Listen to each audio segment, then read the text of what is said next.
Okay, now let's use hop pellets on the Fermonster. I'll use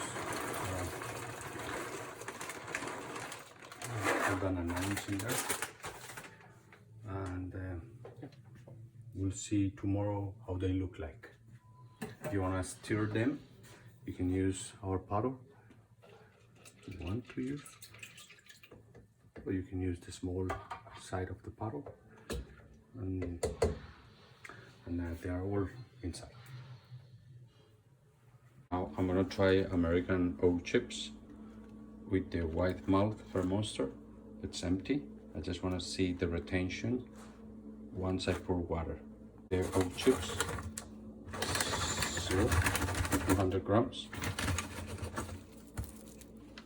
Now let's play with the water. Let's see how it goes.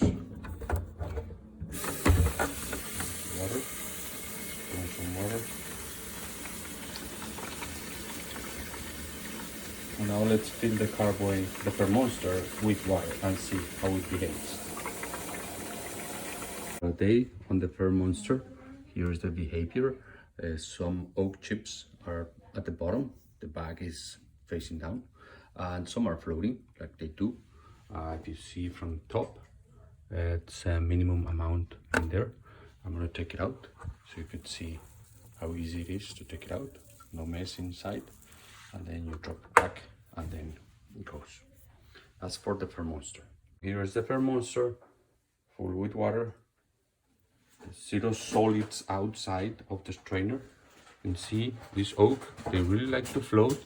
However, part of it is underwater anyways. So you can see the advantage, no mess. You can take it all out and you can push it in. And if you do want to make sure everything is mixed with one of our paddles or spoons, you can mix it, get a good mix. You won't damage the strainer unless you, of course, abuse it. You can use the small paddle on one end, or you can use the large paddle on this end, and then you can just give it a mix. If you do want it to remain like this, you can put some marble crystal balls at the bottom to give it some weight. However, it's in their nature, the oak will float.